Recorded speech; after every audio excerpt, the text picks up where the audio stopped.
Kasih karunia dan damai sejahtera dari Allah Bapa kita dan dari anaknya Tuhan Yesus Kristus menyertai kamu sekalian. Amin. Shalom saudara-saudari, sahabatku yang dikasihi Tuhan Allah. Firman Tuhan yang menyapa kita hari ini, hari Jumat tanggal 17 April 2026, tertulis di dalam surat Galatia pasal 3 ayat 11. Mari sahabatku, kita simak dan renungkan firman Tuhan yang menjadi kekuatan dan inspirasi untuk menjalani hari ini. Demikian. Dan bahwa tidak ada orang yang dibenarkan di hadapan Allah karena melakukan hukum Taurat adalah jelas.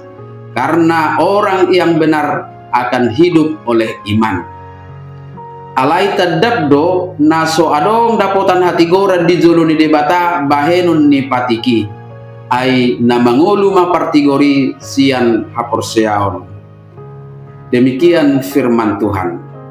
Saudara-saudari, sahabatku semua di dalam nama Tuhan Yesus, firman Tuhan hari ini adalah nasihat sekaligus menjadi teguran bagi kita semua yang mungkin saja masih memegang prinsip dan pemahaman bahwa keselamatan dapat diperoleh dengan memenuhi seluruh ketentuan hukum Taurat.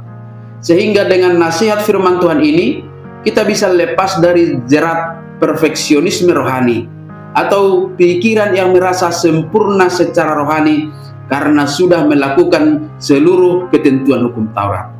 Sebab realitanya, tidak ada orang yang dapat memenuhi seluruh ketentuan hukum Taurat secara sempurna. Sehingga dalam Yakobus 2 ayat 10 dituliskan, sebab barang siapa menuruti seluruh hukum itu tetapi mengabaikan satu bagian daripadanya, ia bersalah terhadap seluruhnya.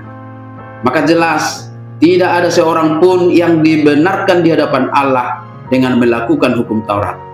Maka sahabatku semua, Paulus menegaskan orang yang benar akan hidup oleh iman. Ajaran ini sudah dituliskan oleh Nabi Habakuk dalam Habakuk pasal 2 ayat 4. Tetapi orang yang benar itu akan hidup oleh percayanya, yang menegaskan bahwa hidup yang benar dimulai dan dipelihara oleh iman. Iman di sini berfokus pada keyakinan bahwa karya Kristus di kayu salib sudah cukup untuk membereskan dosa kita. Kita tidak bekerja dan memenuhi hukum Taurat Tuhan untuk memperoleh keselamatan, tetapi kita bekerja karena sudah diselamatkan. Dengan demikian, kita tidak terjebak pada pemahaman bahwa kasih Tuhan berbanding lurus dengan prestasi moral kita. Kita merasa layak saat rajin ibadah dan memberikan persembahan, dan merasa dihukum saat melakukan kesalahan. Tidaklah demikian. Paulus mengingatkan bahwa di hadapan standar moral Allah yang sempurna, tidak seorang pun manusia yang bisa lulus tes melalui usahanya sendiri. Maka sahabatku semua, baiklah kita berhenti membandingkan diri dengan orang lain dalam hal-hal spiritual. Bebaskan diri dari tekanan untuk terlihat sempurna.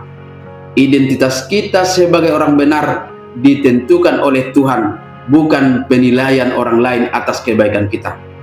Jangan pernah memelihara rasa bersalah yang melumpuhkan niat dan semangat melakukan kebaikan. Jangan takut karena merasa belum cukup baik bagi Tuhan. Datanglah kepadanya dalam kejujuran hati, mengaku dosa dan mohon pengampunan, sebab pembenarannya lah yang akan membebaskan kita dari tuduhan karena dosa kita. Dan bukti dari pembenaran itu adalah lakukanlah hukum Taurat Tuhan sebagai aplikasi dari firman-Nya. Amin. Selamat beraktivitas. Tuhan memberkati.